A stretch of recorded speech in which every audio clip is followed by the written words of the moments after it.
Hi guys, Stacey here, and I'm here to answer a question I get asked a lot.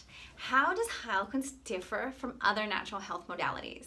And there is one massive difference that makes Heilkunst so unique and so effective.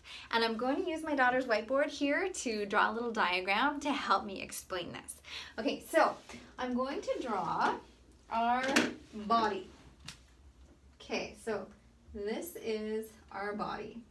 All right, so we aren't just a body, we're actually a living, breathing organism that functions. And so what animates us is our life energy. Okay, so our life energy, and in Chinese medicine they call it our qi.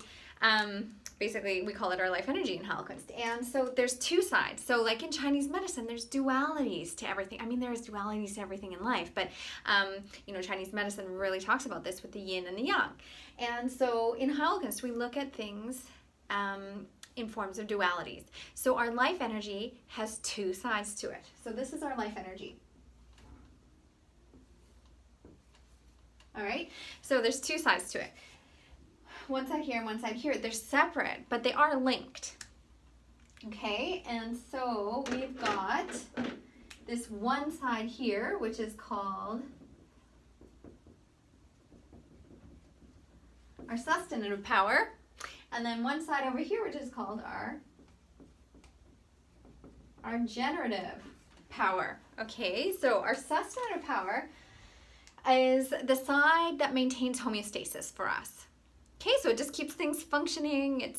We need it. It's so important. Both sides are so important, but they do two different things. So when we go in with herbs and food and supplements and water, we're all affecting the sustainative side. Okay, so water, food, herbs, supplements, all affect this side, the sustainative side. All right, so really important. So when you go and see a naturopath and they give you vitamin C and they give you magnesium from your magnesium deficiency, that's excellent because you're correcting an imbalance. Okay, so say you've got sore muscles and twitching muscles and heart palpitations, you've got low magnesium. If they give you magnesium, it's going in and affecting the sustainative side and is helping to maintain homeostasis, keep everything running properly. That's so important.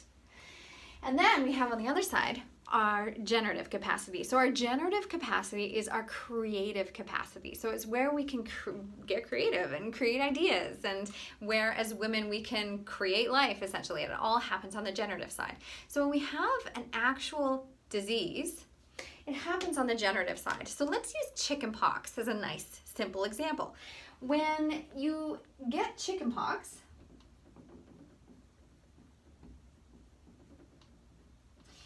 you will actually, if you're attuned to the state of mind of chickenpox, you will actually see a shift in the child's state of mind about 10 days to 2 weeks before you start to have the physical symptoms.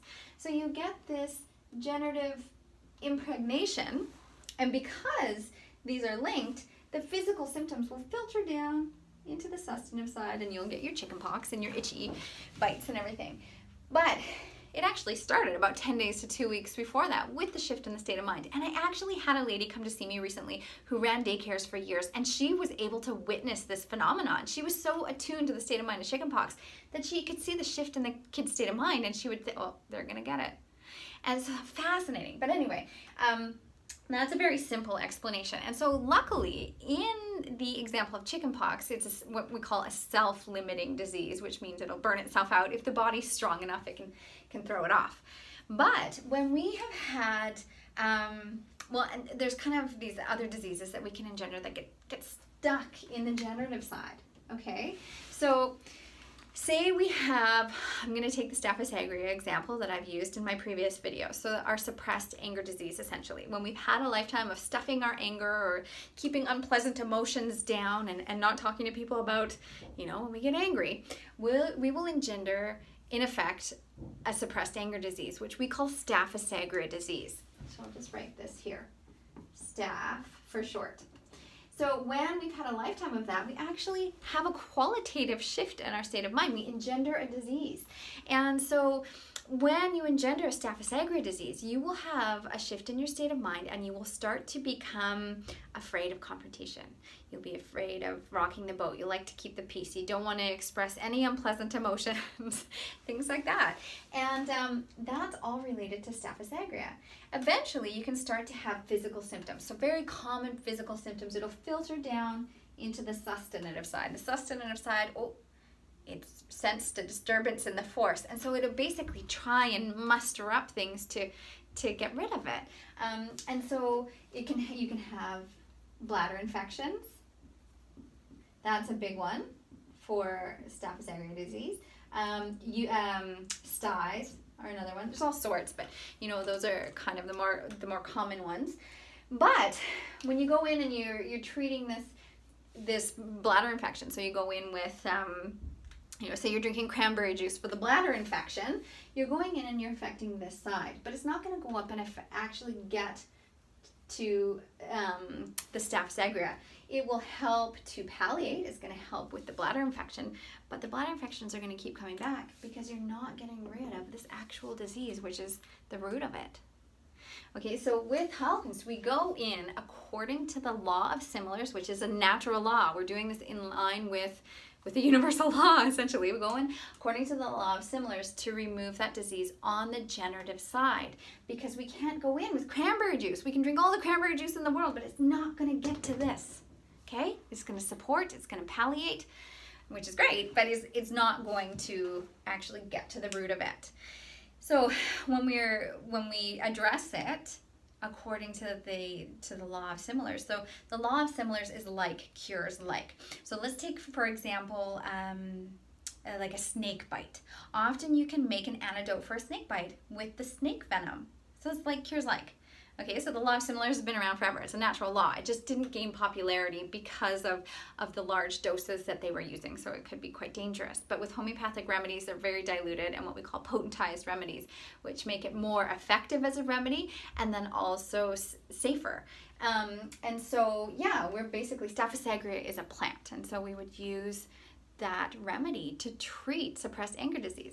So the other diseases we can have are what we call chronic miasms, and I have spoken about this in my past videos, but chronic miasms are chronic inherited diseases that get passed down. So you don't have the active disease, but you will have a unique state of mind because of that family history, which can then eventually develop in physical symptoms if it's left. Okay, so let's take tuberculosis, for example. When we have inherited tuberculosis, it is on the generative side. So if it's left, we go through life and eventually we'll have symptoms. The state of mind with tuberculosis is a restlessness. So a person with a lot of inherited tuberculosis will hate anything constricting or confining, and they'll like to travel a lot. And if they can't travel, they'll do things like move their furniture around or take different routes to work and things like that, just to shake things up a bit, because they have this restlessness and romantic longing. And then it can filter down and become physical symptoms. So, lung issues and things like that are very common with inherited tuberculosis. But going in, okay, so we've got some lung issues. Say we've got asthma, or another one is like chronic bronchitis. I'm writing some mess here, but okay, so say you've got chronic bronchitis all the time, and you go in with antibiotics to treat the chronic bronchitis. Yeah, it's gonna sort of wipe it out, the bronchitis, but it's going to keep coming back because you've still got this on the generative side to deal with. So anyway, it's quite amazing and very effective.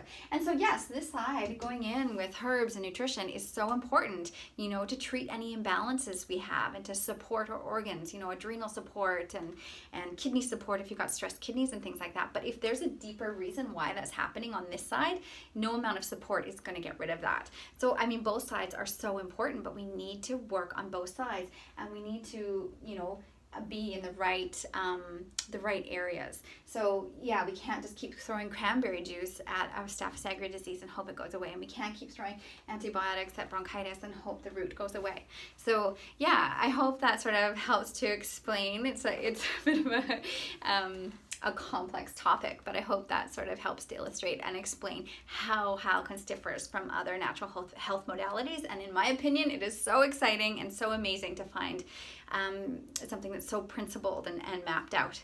Anyway, I hope you have a great day.